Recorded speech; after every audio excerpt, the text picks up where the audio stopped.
भोपा police द्वारा पिछले दिनों अवैध हथियार तस्करी का मामला खोलते हुए कुछ युवाओं को इसमें हथियार तस्करी करने के आरोप में गिरफ्तार किए जाने को लेकर गुरुवार को भोकरेड़ी के आर्य समाज मंदिर में सरोखाप पंचायत का आयोजन किया गया। पंचायत में सरोखाप और सर समाज के सैकड़ों लोग शामिल हुए और भोपा पुलिस की कार्रवाई पर नाराजगी जताई गई और चेतावनी दी कि यदि पुलिस ने इन युवकों के खिलाफ गैंगस्टर या दूसरी कोई कार्रवाई की तो हजारों लोग थाने का घेराव करेंगे।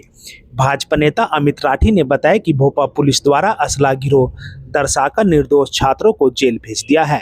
पहली बार पुलिस ने निर्दोषों का भविष्य खराब करने की साजिश है। उन्होंने कहा कि यह गुडवर्क दिखाने की हड़बड़ी में पुलिस ने गलत कार्रवाई की है। पुलिस की तानाशाही का यह खेल, पुलिस के कारनामों से भाजपा को नुकसान हो रहा है।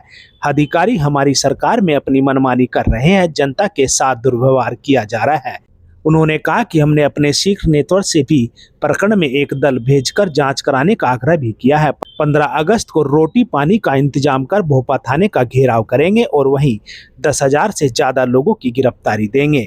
महापंचायत में अंतर्राष्ट्रीय संत महासभा के युवा राष्ट्रीय अध्यक्ष एवं राष्ट्रीय सामाजिक संस्था के अध्यक्ष मनीष चौधरी ने कहा कि पुलिस ने कुछ निर्दोष बच्चों को हथियार तस्कर गिरोह के सदस्य के रूप में दिखाकर उनको फंसाने का काम किया है। यह युवाओं का भविष्य बर्बाद करने की एक साजिश है। पुलिस ने जिन 14 युवाओं को इस प्रकरण में अभी तक जेल भेजा है, उनमें निर्दोष की हम रिहाई की मांग कर रहे हैं।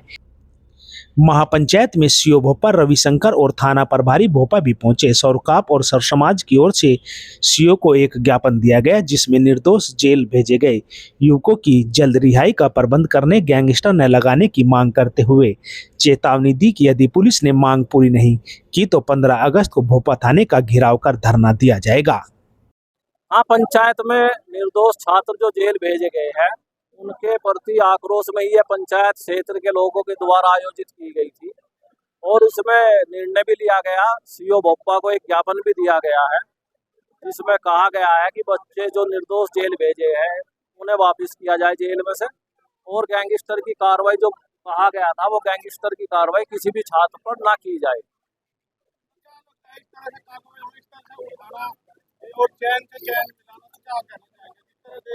पहली बार हम भी 2003 से छात्र राजनीति में सक्रिय है।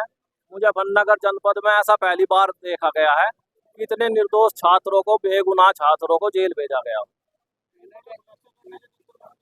हाँ, कहीं ना कहीं पुलिस की मंशा जो इसमें टीम का हिस्सा रहे वे गुड वर्क करना चाहते थे। मैं तो ये नहीं समझ पाया, भोपा थाना क्षेत्र गुड वर्क भी दिखा रहा और इंस्पेक्टर उसका हिस्सा अपने आप को कह रहे मैं इसमें शामिल नहीं।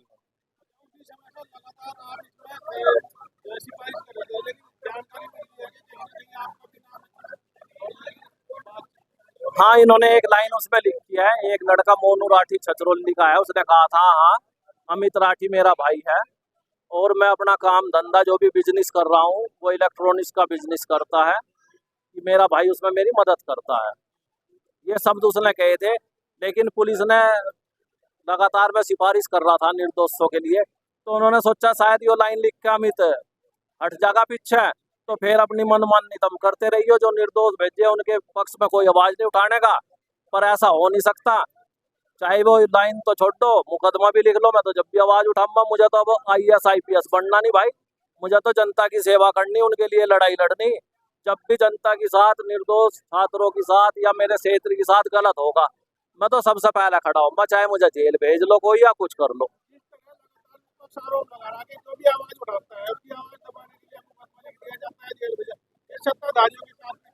हाँ, ये पहले मतलब भाई विपक्ष कह रहा था ये बात, आज हम भी वही बात कहने पे मजबूर कर दिए इन्होंने। कहीं ना कहीं व्यवहार कुछ ना कुछ गलत है पुलिस का। और ये सच है भाई, भारतीय जनता पार्टी को ये जनता जितावेगी जो यहाँ थी, बूथ पे वोट यो घेरेगी, ये पुलिस वाले थोड़े ही वोट घेर देंगे। जनता जितावेगी, हम मेहनत करेंगे तो सरकार आवे। पुलिस के कहने से सरकार नहीं आनेगी, पुलिस के कारनामों से तो हमें लगातार नुकसान हो रहा।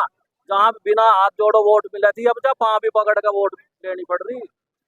देखिए, महापंचायत को लेकर के सभी लोगों का एक आज भोकरेड़ी में आयोजन किया गया है, जिसमें कुछ बेगुनाह छात्रों को पुलिस द्वारा बंद कर दिया गया वजह से कहीं ना कहीं उसमें बेगुनाह है और उसमें पुलिस की सही जांच जरूरी है।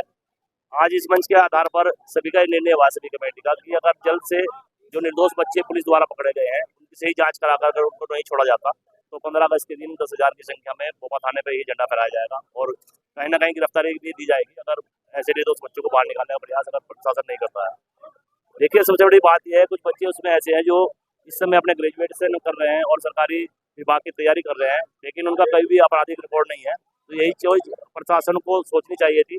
जो क्षेत्र में ये चर्चा का विषय बना हुआ इसलिए बना हुआ है कि कहीं ना कहीं इसमें चूक हुई है और सही जांच करा करके ऐसे जो निर्दोष लोग हैं उनको छुड़ाने का कार्य अगर सरकार नहीं कर रही है तो नाराजगी वास्तव में सभी लोगों में है और सभी समाज के लोग यहाँ पर उपस्थित थे। तो ये जो निर्णय लिया है ये सोच समझ के ही लिया गया है, इसमें कोई राजनीति वाली कोई बात नहीं है, क्योंकि सभी धर्म के लोग यहाँ पर थे और सभी धापों के लोग यहाँ पर मौजूद थे। धन्यवाद।